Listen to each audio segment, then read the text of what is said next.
RRI Radio Tanggap Bencana COVID-19. Selamat pagi Pak Leki, salam sehat. Selamat pagi, salam sehat untuk semua pendengar RIN. Baik, Pak Leki, ini terkait dengan musim kemarau basah di Nusa Tenggara Timur. Nah, bisa diinformasikan seperti apa musim ini, Pak? Ini putus-putus ini. Oke, Halo. ini bisa dengar suara saya, Pak Leki? Ya, kecil. Oke, nah Pak Leki, terkait dengan musim kemarau basah yang terjadi di Nusa Tenggara Timur, bisa dijelaskan seperti apa ini, Pak, kondisinya? Oke. Nah, tahun ini di 2022 di Indonesia bagian selatan itu ada fenomena iklim di mana wilayah ini mengalami kemarau basah, yaitu peningkatan intensitas hujan di musim kemarau sehingga dari BMKG mengistilahkan ini sebagai kemarau basah. Ada peningkatan curah hujannya di musim kemarau. Nah, musim kemarau kita tuh terjadi mulai April sampai Oktober. Nah, kita di NTT, khususnya di wilayah timur, yang saya pantau, itu sejak 1 Juni kemarin itu terjadi hujan yang cukup merata ya di timur bagian barat, mulai dari Malaka, Belu, TTU, TTS ya sampai sedikit bagian timur Kabupaten Kupang. Oke. Nah, peningkatan intensitas hujan ini memang dia memberikan peluang untuk petani-petani kita bisa melakukan penanaman karena masih ada ketersediaan hujan. Saya lihat di beberapa tempat ya di Kabupaten Kupang, TTS, itu mereka sudah mulai mempersiapkan penanaman padi ya untuk musim tanam kedua, dan juga penanaman jagung ya untuk musim tanam kedua karena mereka melihat hujan ini masih memungkinkan untuk dilakukan penanaman.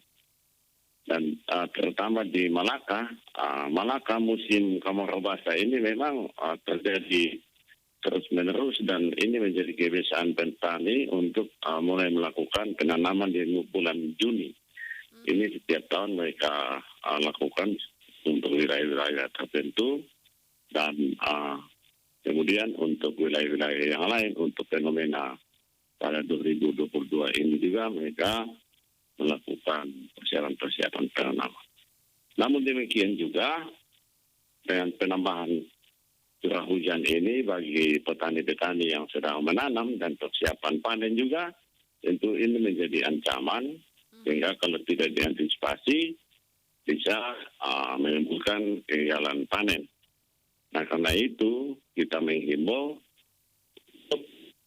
petani-petani kita yang mempersiapkan panen untuk mengantisipasi penambahan curah hujan ini dengan perbaikan pembuatan saluran pembuangan air sehingga tidak menimbulkan genangan yang berakibat pada gagal panen ya bagi petani-petani yang sedang mempersiapkan panen. Baik. Demikian. Ya. Berarti ini memang ada sisi negatif dan sisi positifnya nih Pak ya, dari musim kemarau basah ini. Tergantung dari daerah-daerah tertentu berada di musim apa. Seperti yang disampaikan ada musim tanam ataupun juga saat ini sedang menunggu panen nih Pak Leki ya. Nah, kemudian bagaimana untuk wilayah Flores ini sendiri Pak Leki? Tadi disampaikan untuk wilayah timur.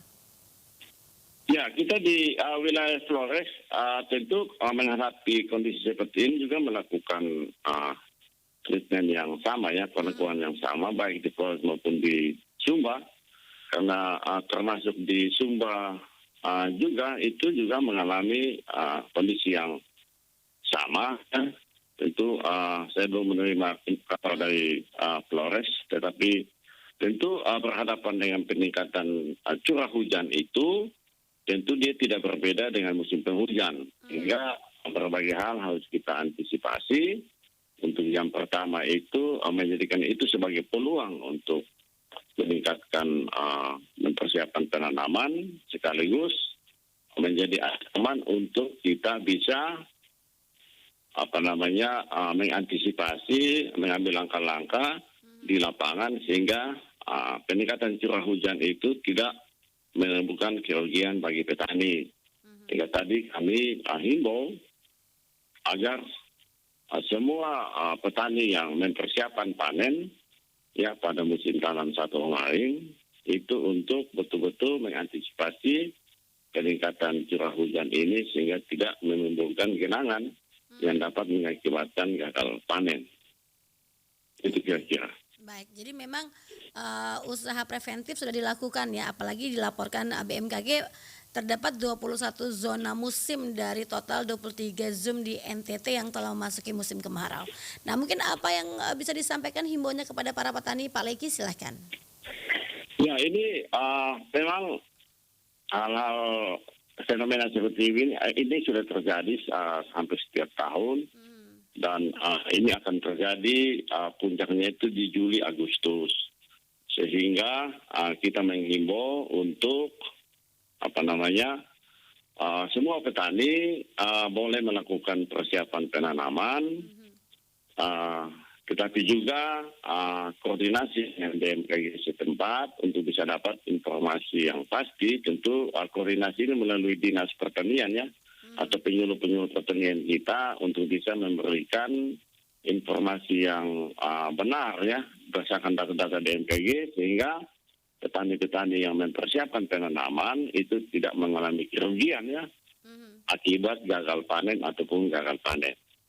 Sedangkan bagi petani-petani yang mempersiapkan panen agar betul-betul mengantisipasi peningkatan curah hujan ini sehingga tidak menimbulkan gagal panen.